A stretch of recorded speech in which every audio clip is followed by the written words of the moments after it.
కరీంనగర్ జిల్లా హుజూరాబాద్ పట్టణంలో కోతులు బీభత్సం సృష్టిస్తున్నాయి. రోజుకు ఏదో ఒక చోట దాడి చేసి మనుషులను గాయపరుస్తున్నాయి. గత కొన్ని రోజుల క్రితం సుదర్శన్ అనే వ్యక్తి కోతుల దాడి కారణంగా మృతి చెందగా ప్రభుత్వ ఉపాధ్యాయుడు కోతుల దాడిలో గాయపడ్డాడు. తాజాగా పట్టణంలోని పోచమ్మవాడకు చెందిన సారయ్య అనే వ్యక్తిపై కోతుల గుంపు దాడి చేయగా తీవ్ర గాయాలయ్యాయి. ఉదయం సమయంలో ఇంటి సమీపంలో ఉన్న కిరాణా షాప్ నుంచి పాలు తీసుకునే క్రమంలో ఒకేసారి వచ్చిన కోతుల గుంపు దాడి చేసింది. దీంతో కాలుకు తీవ్ర గాయాలు కాగా హుజూరాబాద్ ప్రభుత్వ ఆసుపత్రికి తరలించారు. నిత్యం కోతుల బెడతో బయటకు రావాలంటేనే భయమవుతుందని, ఇప్పటికైనా కోతుల బారి నుంచి తమను కాపాడాలని స్థానికులు కోరుతున్నారు.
నా పేరు తాళ్ళపల్లి సారయ్య, పోచమ్మవాడ, హుజూరాబాద్.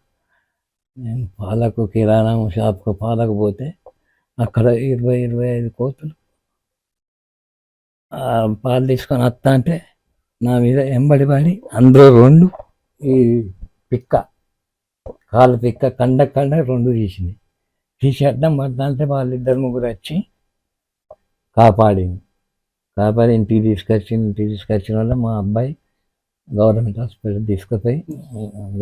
హాస్పిటల్ తీసుకుపోయి ఇంజక్షన్ ఇచ్చింది. ఇవన్నీ కట్టి బ్యాండేజ్ చేసినా కూడా బ్లీడింగ్ అవుతుంది, రక్తం బాగా పోయింది. వీరికి వచ్చిన మళ్ళా తీసుకుపోయిన బ్లీడింగ్ అవుతుంది. మళ్ళీ పోతే మళ్ళా 2సారి మళ్ళీ పట్టేసింది. 2 డాక్టర్లు ఉండి మళ్ళీ సాయంత్రం ఈ గోళీలు వాడు నొప్పి పోతుంది, సాయంత్రం మళ్ళీ సార్ వచ్చి కట్టు తీసి మళ్ళీ బ్యాండేజ్ మళ్ళీ వేసుకోమని చెప్పింది.